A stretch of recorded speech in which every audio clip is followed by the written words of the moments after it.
السلام عليكم ورحمة الله وبركاته. تعالوا النهاردة اوريكم اوردرات الاسبوع ده قبل ما اغلفهم او قبل ما ابعتهم لاصحابهم وكده. هوريكم حاجة حاجة. شايفين الشنطة دي؟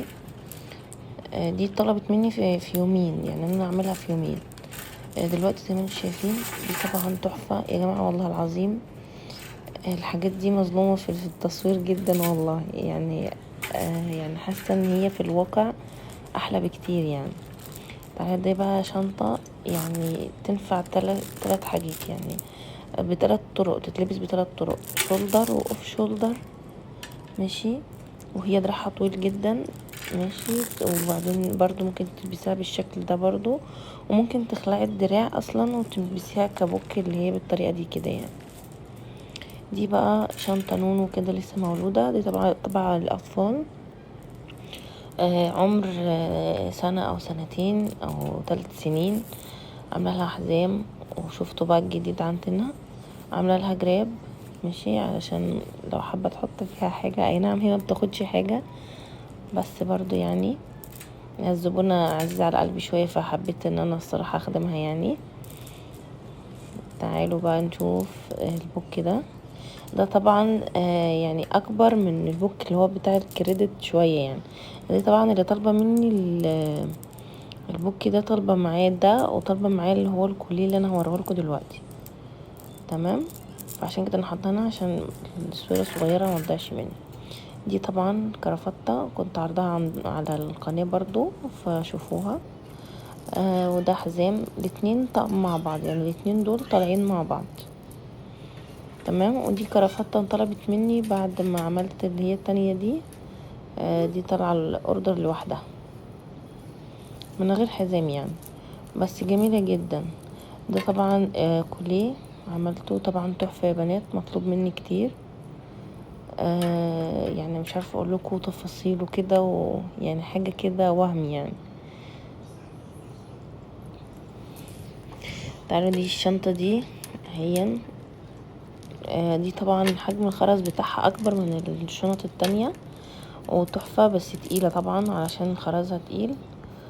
تعالوا بقى نغلف الحاجات دي ونطلعها لاصحابها. اول حاجه البرطفي ده هنطلعه. طبعا البوك انا ما حطيتش عليه اللوجو لان صاحبته طالبه ان هو يكون من غير لوجو. طبعا دول مع بعض كده نغلفهم.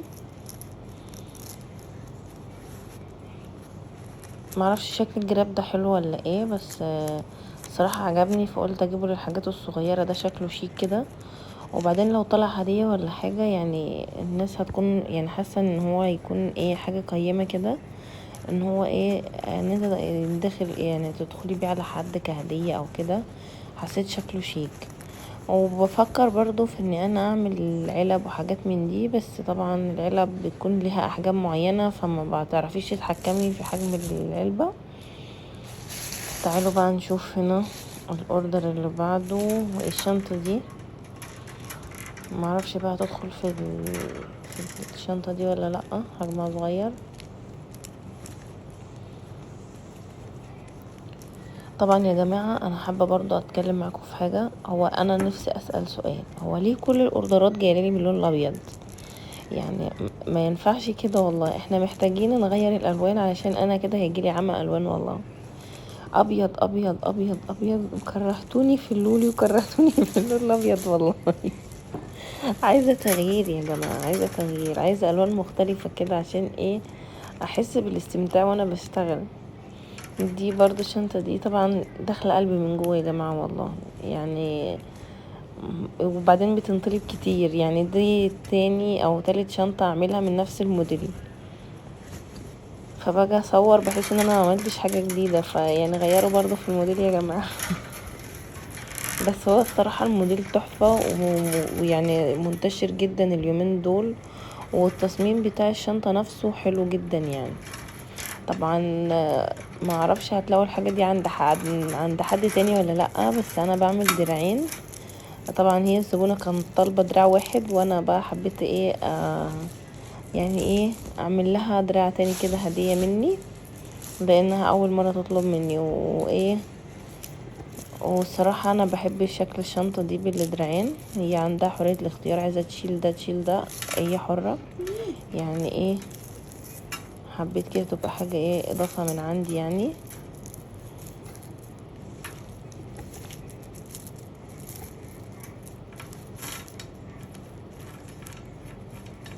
وبعدين اللي واخدة الشنطة دي يعني يعني بص، هي ما اتكلمتش معايا في حاجة، وكان اسلوبها راقي جدا، كان كويسة معايا يعني. فعشان كده انا عملت لها الاتنين. وبرضو اللي كان واحدة طالبة مني برضو شنطة زي كده، وبرضو عملت لها برضو الدراعين وكده. انا بحب اما اعمل حاجة يعني اكون مقفلاها على الاخر عشان يطلع شكلها حلو، لان انا بحس ان الحاجة دي يعني حلوة في حقي انا، يعني مش يعني بحس ان هي حاجة ان انت ما اي حد تاني هيشوفها يعني ايه، حاجة تكون كاملة احسن برضو، يعني ما تكونش ناقصة حاجة. طبعا ده انا هقفلها مع نفسي، لان طبعا الشنط دي بتحتاج تتفتح ولزق وحاجات من دي يعني. ده طبعا اوردر اللي هو الحزام والكرافتة.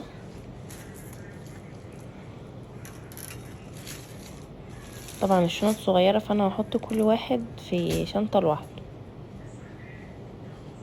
طبعا يا جماعة ما تنسوش برضو تعبي، وتنسوا تعملوا لي لايك واشتراك وتفعيل الجرس علشان لما انزل اي حاجة يوصل لكم الفيديو بتاعي.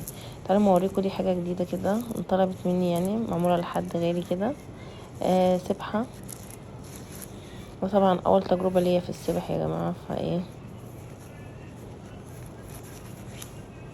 قولوا لي رأيكم في التعليقات، حلو ولا لا؟ يعني اكمل في السبح وكده ولا اوقف يعني. بس الصراحة انا بحب شغلهم جدا، لان هم ايه سهلين جدا، وفي نفس الوقت يعني حاساها حاجة خيرية يعني. بس كده، واكون قفلت معاكم الاوردرات، واشوفكم في الفيديو اللي جاي، وشكرا جدا.